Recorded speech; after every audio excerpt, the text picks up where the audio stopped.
Assalamualaikum warahmatullahi wabarakatuh. Waalaikumsalam warahmatullahi wabarakatuh. Al-Fatihah. A'udzu billahi minasy syaithanir rajim. Bismillahirrahmanirrahim. Alhamdulillahi rabbil alamin. Rahmanir rahim. Maliki yaumiddin. Iyyaka na'budu wa iyyaka nasta'in. Ihdinas siratal mustaqim. Shiratal ladzina an'amta 'alaihim ghairil maghdubi 'alaihim waladdallin. Bismillahirrahmanirrahim. Alhamdulillah. Wassalatu wassalamu ala sayyidina Muhammadin wa ala alihi wa sahbihi wa mawala. Amma ba'd. Al-mukarramun wal mukarramat, para asatir dan para guru, para sesepuh yang saya muliakan, bil khusus Bapak Kiai Haji Muhammad Ja'far, Bapak Kiai Haji Ahmad Habibi, Bapak Kiai Haji Abdul Hamid, Bapak Kiai Haji Misjan, Bapak Haji Muhammad Basrain dan Bapak Haji Muhammad Tahir, serta pengurus Masjid Baitul Amin, bapak-bapak, ibu-ibu, jamaah Majelis Ta'lim Ukhuwah Islamiyah, mudah-mudahan semua senantiasa dicatat sebagai ahli surganya Allah. Alhamdulillah, pagi ini kita masih bisa lanjutkan ngaji kitab Fathul Mu'in kita, halaman 73. Faslun fil kafaati. Fasal menerangkan tentang kafaah. Kafaah itu maknanya sebanding atau seimbang. Kafaah itu masdar dari kafu'ah, ya, ala wazni fa'ulah.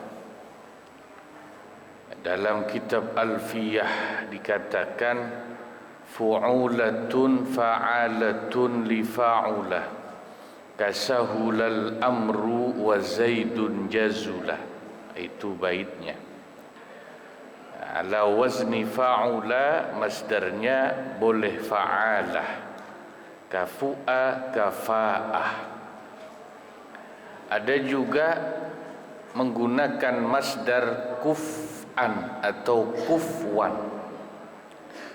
ala wazni kafa'ah, artinya sebanding juga. Maka dalam Al-Quran ada di surat Qulhu, walam yakul lahu kufwan ahad. Boleh dibaca kufwan, boleh dibaca kuf'an. Yaitu qiraah sab'ahnya, ada yang baca kuf'an, ada yang baca kufwan. Ya, kenapa dibaca kuf'an? Karena dia fi'il yang mahmuz lam. Ya, huruf lamnya, wazan lamnya itu huruf hamzah.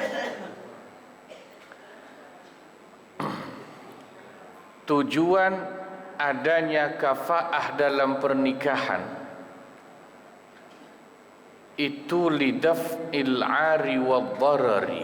Itu ada di kitab I'anah. Tujuannya supaya pernikahan itu diselamatkan dari cacat wad darari dan adanya madarat.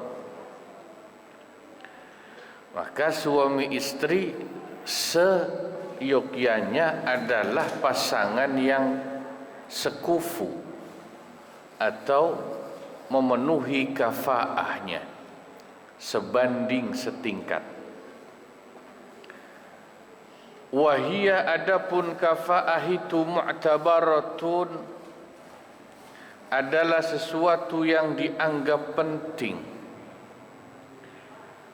fin nikah, dalam hubungan pernikahan, la li sihhatihi, bukan menjadi syarat sahnya nikah. Memang aturan suami istri itu sekufu sebanding itu tidak menjadi syarat sahnya nikah, ya, kecuali dalam nikah yang walinya itu ijbar, wali mujbir, memaksa, maka di situ disyaratkan suami yang dipilih oleh wali si perempuan yang ijbar harus suami yang sekufu. Jelas ya?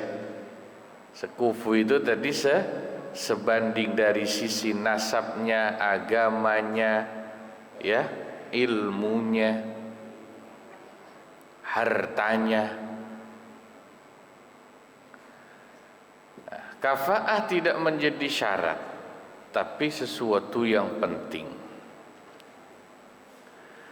Boleh suami istri itu tidak sekufu kalau ada ridho dari si istri. Misalnya si perempuan keluarga orang kaya, tapi dia ridho menerima bahwa suaminya itu bukan orang kaya, ya. Tapi kalau tidak ridho menjadi syarat, harus mencari yang sekufu. Bal li annaha haqqun lil mar'ati wal wali, bahkan karena kafaah itu adalah hak yang dimiliki si perempuan calon istri dan juga hak yang dimiliki wali si perempuan, falahuma isqatuha, maka si perempuan dan walinya boleh saja menggugurkan syarat kafaah itu. Namanya hak, ya. Hak itu boleh dipakai, boleh tidak kayak nyoblos pemilu itu hak. Boleh dipakai nyoblos, boleh enggak dipakai. Ini yang ngaji banyakkan nyoblos apa enggak nyoblos nih kemarin. Soalnya Jakarta golputnya 50%, ya. Bahkan ada satu TPS di daerah Pondok Bambu, Duren Sawit itu jamaah saya cerita, di sana satu TPS DPT-nya 400 orang. Daftar pemilihnya, KPPS-nya 7 orang. KPPS 7 orang ya. Itu yang nyoblos cuman 2 orang. Tuh boro-boro DPT-nya nyoblos, KPPS-nya yang 7 orang aja, berarti yang nyoblos cuman 2 orang. Tuh kerjanya cuman ngopi ngerokok doang aja itu. Kagak ada yang nyoblos cuman 2 orang, tinggal tidur juga terima gaji, ya. Nah, itu karena hak. Itu kafaah. Jadi ini kenapa meskipun bukan syarat sahnya nikah secara umum, tapi dianggap penting, mu'tabarah. Karena kafaah itu tujuannya demi kemaslahatan pernikahan. Kalau pasangan suami istri itu terlalu jomplang, ya, kaya sama miskin, itu nanti ditakutkan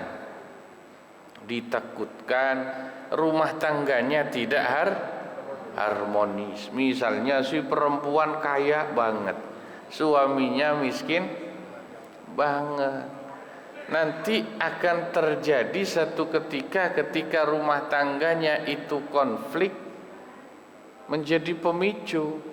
Kata si perempuan, "Bang, emang lu nikah modal apa?" Digituin kan, lu kan modal dengkul doang, ya, misalnya. Nggak ada harga dirinya itu laki-laki.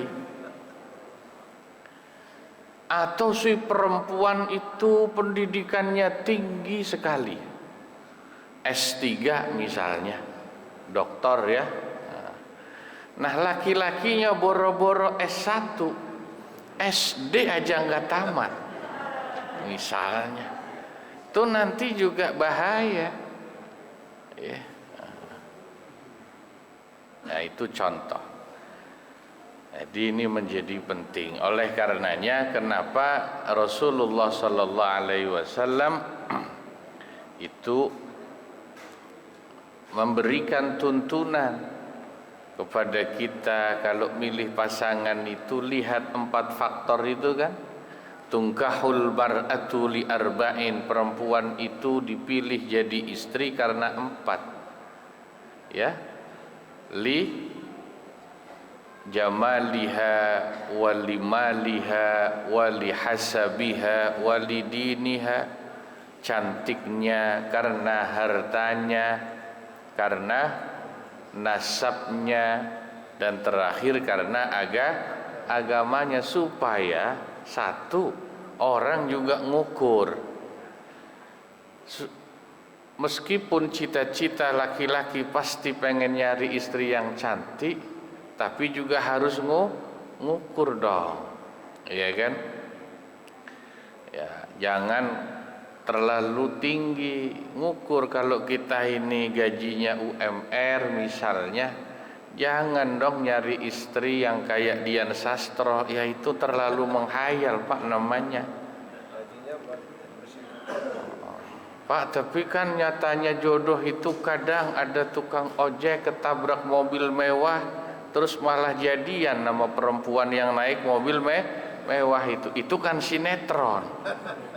Sampean ngayalnya jangan kayak sinetron. Nah, itu penting.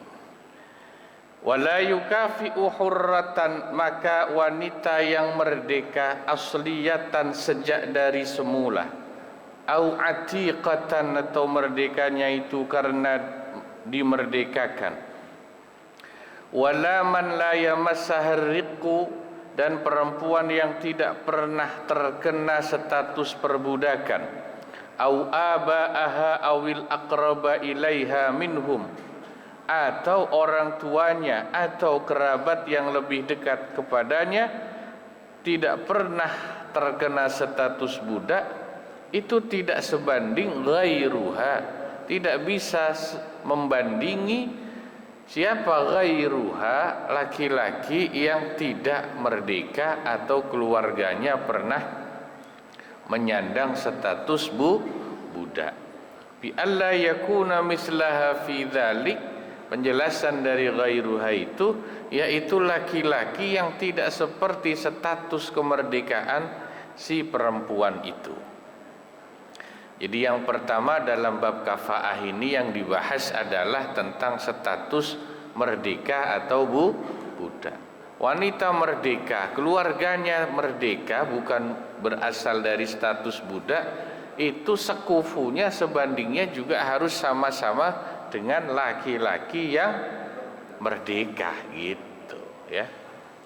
Wala athara limasirriqi fil ummahat, tapi tidak ada pengaruh atau dampak ya atas status perbudakan kalau itu terjadi fil ummahat, pada pihak ibu ya. Jadi yang dilihat itu status merdeka atau tidak itu dari jalur ayahnya si perempuan itu. Wala afifatan wasaniyatan wallahu a'lam bisawab. Lah ya, karena cuacanya mendung, takut hujan, cukup sampai sini dulu. Moga-moga manfaat. Wallahu a'lam bisawab. Wassalamualaikum warahmatullahi wabarakatuh. Waalaikumsalam.